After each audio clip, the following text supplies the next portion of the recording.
Bom, pessoal, eu detesto ser um estraga-prazeres, mas aquela história que você vê no filme Besouro não aconteceu. Aquilo ali foi inventado, tá, pelos roteiristas.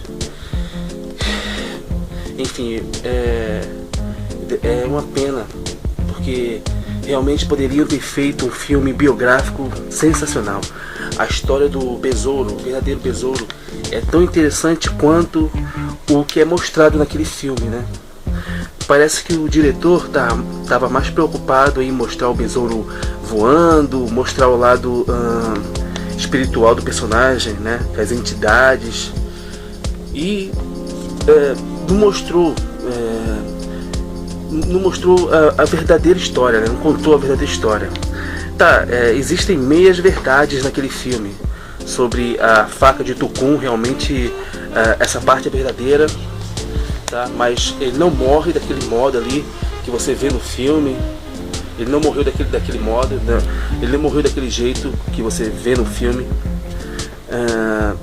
E as cenas de ação foi coreografado por Ruen Chilco, que também fez a coreografia do filme Kill Bill, do Quentin Tarantino, né? Ele é responsável pela coreografia do filme Kill Bill do Quentin Tarantino. E foi dirigido por Daniel Tikhomirov, né? Enfim, mas aquele filme não é a história verdadeira do besouro. E esse vídeo aqui é para mostrar a verdadeira história do besouro.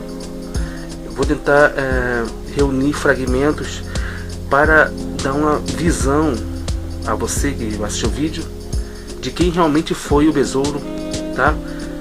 E é isso aí. Agora vamos pro vídeo aqui. Ao contrário do que a maioria das pessoas pensam, o homem apelidado de Besouro Mangangá realmente existiu.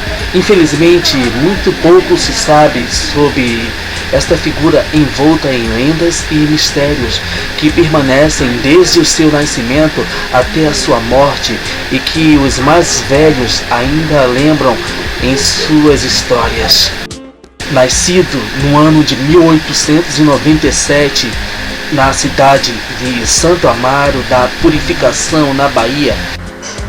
Vi falar muito o besouro na área de Santo Amaro. O besouro é de Santo Amaro. Nascido em Santo Amaro, remanescente de uma área quilombola, que é hoje a comunidade do Urupi. Nasci provavelmente em 1895, pelo registro que a gente tem com relação ao processo que dá a data da morte dele, que é um processo de 22 da Justiça Comum. Eu procurei as pessoas mais velhas que pudessem ser contemporâneos de Besouro. Primeiro encontrei Lucas de Jacó, que viveu assim próximo de Besouro nos últimos dias de vida dele. Eu descobri Caetano Pereira. Já. Esse Caetano Pereira era irmão de Besouro. E tive a oportunidade de fazer algumas pesquisas com ele. E ele disse: olha, o que eu posso lhe dizer é o seguinte: meu irmão teve uma vida muito distante da nossa. Ele saiu de casa aos 13 anos de idade, nós morávamos num roçado no Urupi, eu já nasci por lá, e meu irmão veio para a rua para viver com uma de nossas madrinhas na estrada, hoje conhecida como Rui Barbosa. E não ficou aí mais que 6 meses. Ele ganhou o mundo, e a gente só ouvia falar quando ele estava em Santo Amaro, quando era dia de feira, que tinha as rodas de capoeira, porque ele não aparecia nem para ir visitar a nossa família.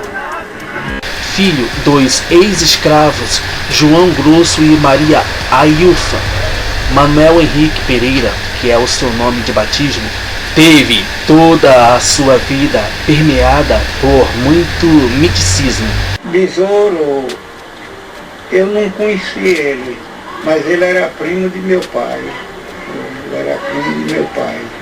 E ele morreu lá na fazenda de Santa Amaro.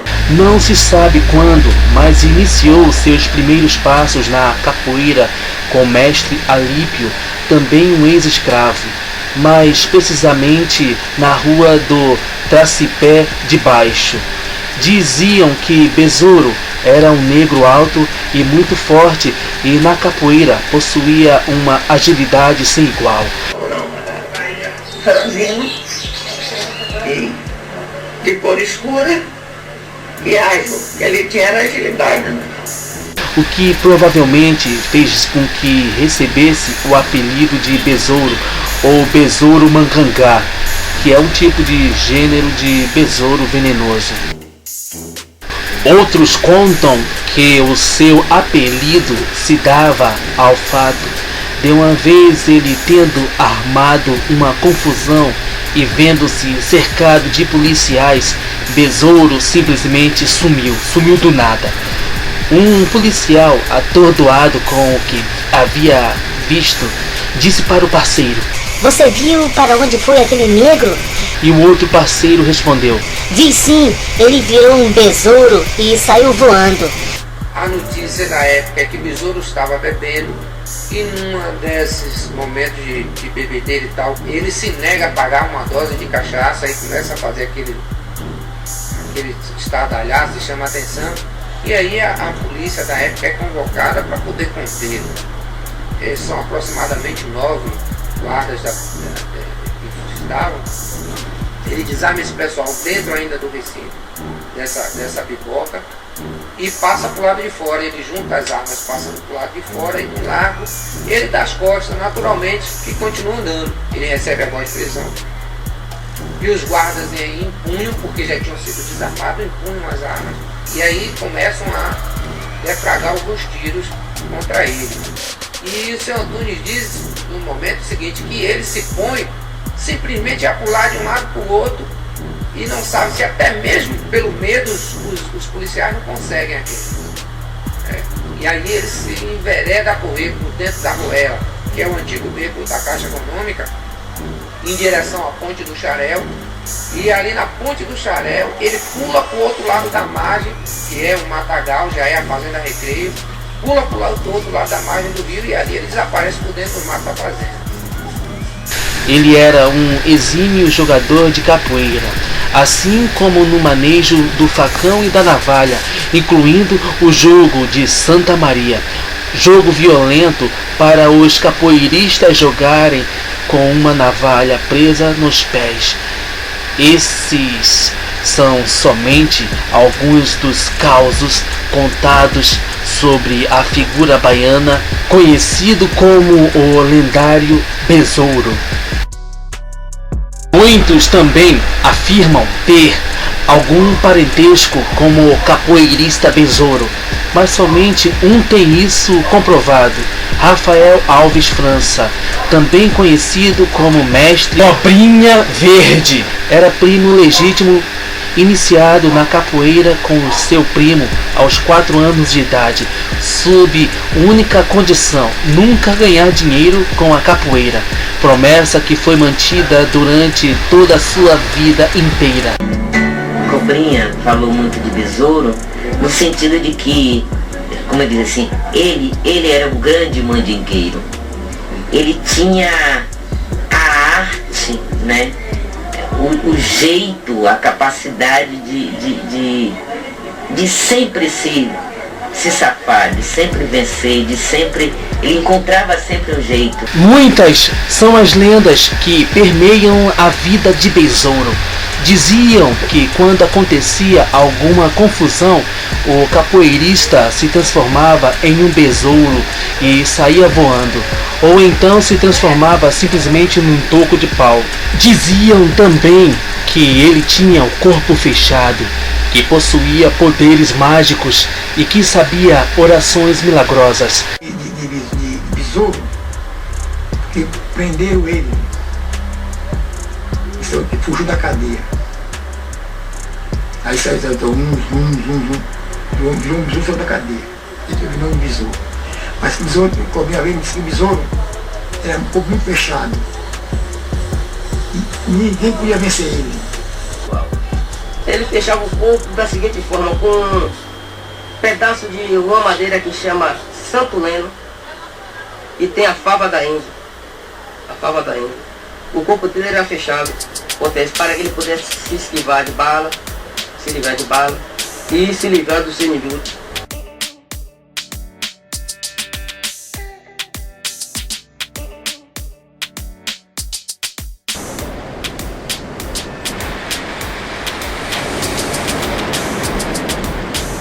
Apesar de sua fama de valentão, nunca se deu bem com a polícia. Os mais antigos contam que Besouro não suportava injustiças. Era um defensor do povo pobre e fazia justiça com as próprias mãos. Sempre que via alguma coisa desse tipo, ele se metia e defendia o oprimido.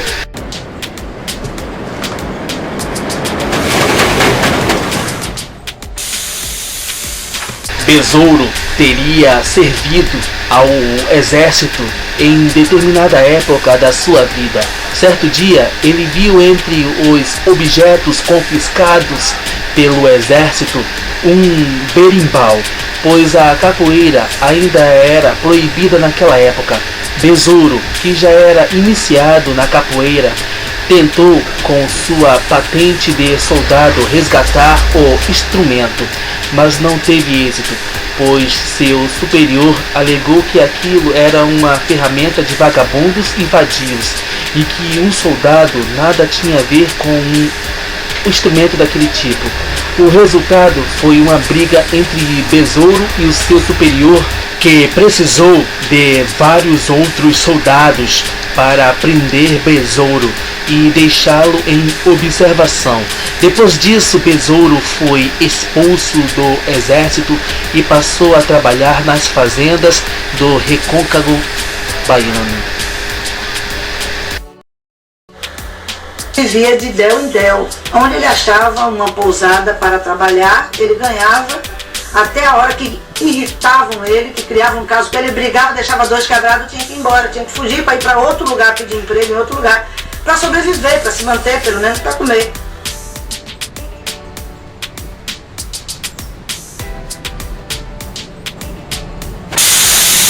Era costume de Besouro presentear os seus amigos mais chegados com penas de pavão arrancados dos chapéus dos valentões do Recôncavo Baiano.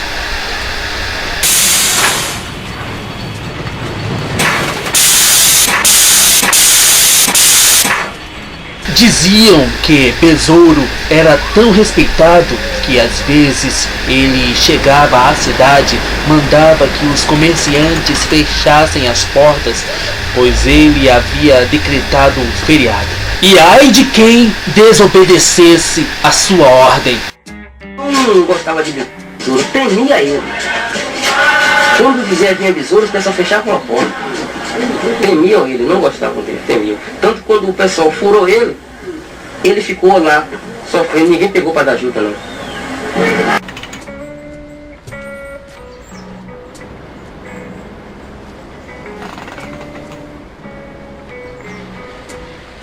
Certo dia, passeando no mercado, Besouro resolveu experimentar um amendoim em uma das barracas, mas recebeu do comerciante um tapa na mão e ainda falou que estaria proibido de pegar os amendoins.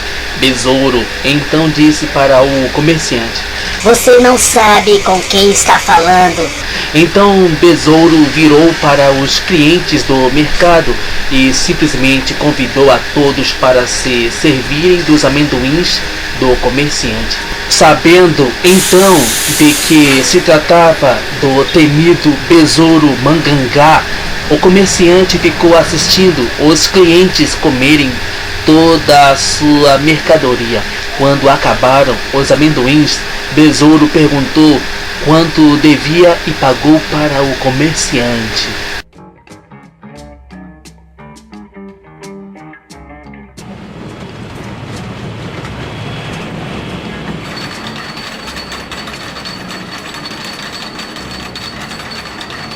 Uma história contada pelo primo mestre Cobrinha Verde era de que uma vez Besouro conseguiu um emprego em uma usina em Santo Amaro, onde o patrão tinha fama de não pagar os funcionários. Diziam que quando era chegado o dia do pagamento, o patrão simplesmente dizia que o salário quebrou para São Caetano. Essa expressão era usada na região e que significava que não haveria salário. Além do mais, dizia que quem contestasse o patrão era surrado e amarrado a uma árvore até o final do dia. Besouro, já tendo tomado conhecimento disso, ficou esperando a sua vez de receber. Quando foi chamado, o patrão disse a frase: "Seu salário quebrou para São Caetano." Mas acontece que ele não estava falando com qualquer um. Besouro pegou o patrão pelo cavanhaque e disse: "Pague o dinheiro do besouro cordão de ouro. Paga ou não paga?" O patrão, morrendo de medo, pagou o besouro, que pegou o dinheiro e foi embora.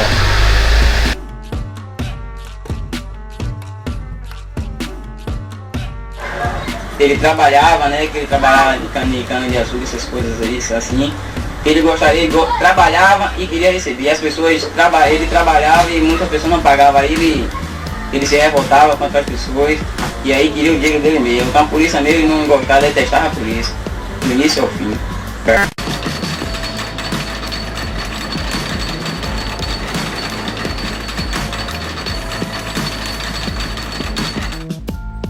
Certa vez, Besouro, depois de tomar a sua arma, obrigou o soldado a beber uma grande quantidade de cachaça no Largo da Santa Cruz, um dos principais de Santo Amaro. O soldado, depois disso, se dirigiu até a delegacia e comunicou o ocorrido ao seu superior, o cabo José Costa, que decidiu mobilizar 10 homens para capturar Besouro morto ou vivo.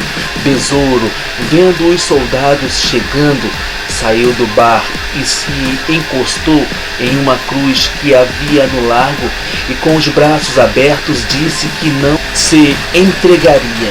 Então os soldados abriram fogo e só pararam quando Besouro estava caído no chão.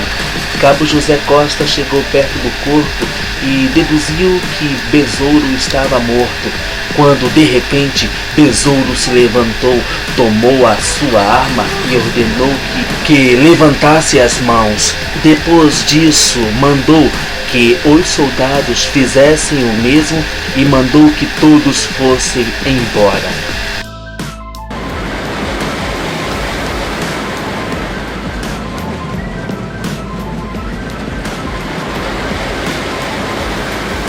Muitas também são as histórias sobre a sua morte, mas uma delas é até hoje cantada em todas as rodas de capoeira.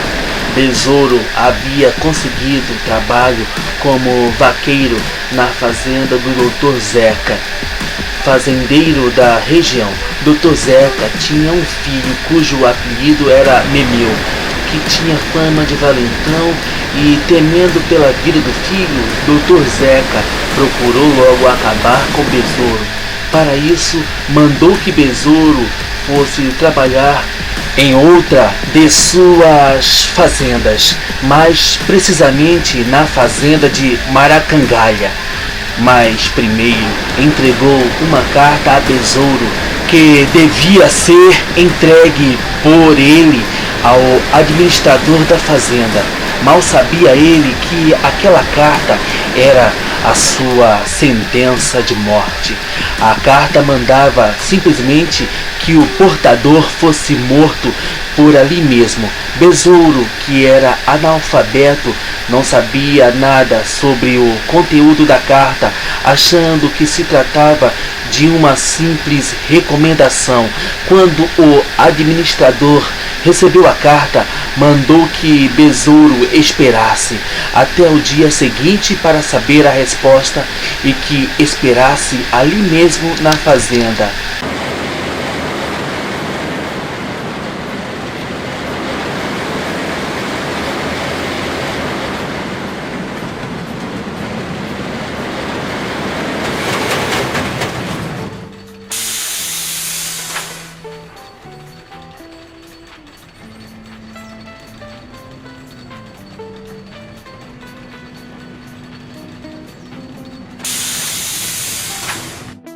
Assim, no dia seguinte, Besouro, ao se apresentar, foi cercado por 40 homens que abriram fogo contra ele, mas as balas nada fizeram. Então um homem conhecido como Eusébio da Quibarca, provavelmente conhecedor das mandingas, atacou Besouro pelas costas com uma faca de tucum, faca feita da madeira de uma árvore que diziam ter poderes mágicos e que era a única coisa capaz de ferir um homem de corpo fechado. Besouro morreu jovem, aos 27 anos de idade, no dia 8 de julho de 1924, mas deixou um legado vivo até os dias de hoje. Contam ainda que Besouro, mesmo ferido, conseguiu fugir de canoa e chegar até a Santa Casa de Misericórdia em Santo Amaro, mas devido aos ferimentos não resistiu e acabou morrendo.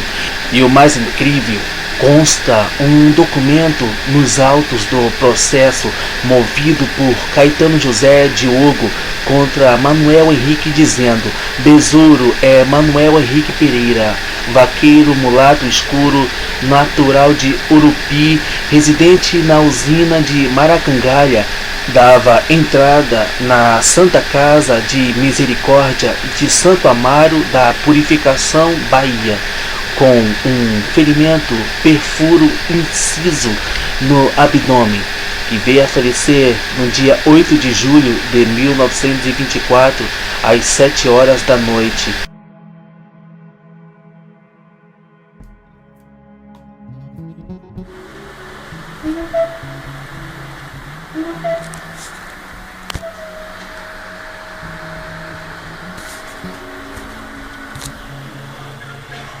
Quando mataram ele aí em 5 Rios, Maracangalha, hoje chama 5 Rios, um amarelo, com a faca de aticum. Ele se embreou pelo mato adentro, correndo do tiroteio da polícia. Mas esta pessoa ficou atrás de uma bananeira, esperou ele lá dentro. E na passagem lhe deu a estocada. Uma faca de tipo, lhe fizeram a traição. Mataram nosso besouro que morreu, deixou a fama. Então, o que eu tenho de registro da chegada de Besouro em Santo Amaro, no momento que ele chega ferido, é que ele é desembarcado no cais do Araújo Pinho, trazido por uma canoa, e ali colocam ele na carroça e é trazido à Santa Casa. Ele veio para Santo Amaro, para a Santa Casa de Misericórdia, vivo. Deixaram ele morrer na pedra fria do hospital. Já de pronto levaram ele para a pedra fria do necrotério. Não deram socorro. Isto eu ouvi de um senhor idôneo, que não posso dar o nome dele, porque a família ainda vive aqui e não quer que eu diga, que ele teve a confiança em mim, de na época, pelo meu entusiasmo, pela forma como eu defendia a capoeira e besouro. Ele um dia me convidou para ir à casa dele, e sentou e me contou a história. Ele disse: eu vi besouro morrer à míngua, na pedra fria da Santa Casa, isolado pelo médico. Ainda me deu o nome do médico à época, que não atendeu, deixa morrer. Ele sangrou até a morte. Ficou com tudo do lado de fora e metia a mão assim e dizia: Pisolhão. Mas ninguém contou isso pra mim, porque mesmo que nem eu vou contar, porque negócio de grande, pequeno sai apertado. Você vê que alguns documentos que relatam a morte diz que ele chegou pela manhã e só morreu às 19 horas. A certidão de óbito diz que ele morreu por causa de uma perfuração. Perfuração essa que não teve um médico capaz de estancar a sangria? corpo é a carne. Dizem que quem tem o corpo fechado não pode passar embaixo de arame e não pode também dormir, enfrentar uma briga após ter dormido com a mulher. Entendeu? Não pode. E no dia que Besouro foi morto, dizem que ele fez tudo isso. Passou embaixo de arame farpado, de cerca, e saiu da casa da mulher. Então ele ficou enfraquecido, né?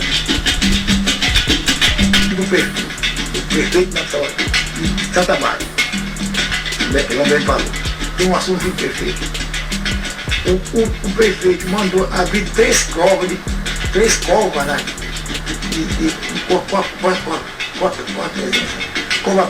Cova presença. Abria a cova e orava em cima da cova ali, 3 covas. Aí pagou a mulher para dormir com ele. Ela armou uma coisa para isso. Ele é uma da rapariga que ele tinha e que ela conseguiu. Ele deitou para dormir e tal. Foi ter a noite de amor com ela e ela tirou o patuá dele. Preparou muitos homens para ficar com ele. Ele dormiu com a mulher, no outro dia passou, levantou, passou embaixo de arame, arame cortou ele. Ele está perdido hoje. O estante está perdido. Está de corpo aberto. Ele foi furado com a faca de ticum. Ticum é uma árvore cujo que nós conhecemos aqui como mané velho. Mané velho. E ela dá uma espécie de tala, de madeira com a consistência de ferro. Ele foi com a faca de mané velho, né? Uma fruta conhecida aqui no Recôncavo, mané velho, que aí nós achamos. Aqui, ó, é feito dela aqui, ó. Né? E aqui não existe poderes, né? Não existe poderes, assim, esses poderes, né? Mas mandinga, ainda aqui não existe. Fazer uma faca desse tipo aqui e como ele morreu com um pedaço disso aqui, é fatal. Não existe mandinga para faca de ticum. O ticum, ele nesse exato momento, na época de Besouro, ele atuava como uma coisa muito poderosa, muito forte e que ajudava a quebrar corpo fechado. Porque tudo existe os dois lados, né? Existe o mal e o bem, né? Existe a força e não força, né? Então, nesse exato momento, a faca de ticum atua como uma forma de quebrar a mandinga de besoura. Depois levaram ele para Santa Amaro numa canoa. Acho que foi em Maracangalha. Foi na Maracangalha e deixou na Cangalha, no hospital. Chegou lá, aí estava bom. Mas depois perguntou ao doutor, se ele ficar bom, ele vai ser meu besouro? Eu disse, não. A metade do besouro. Então pode matar ele, porque ele quer viver.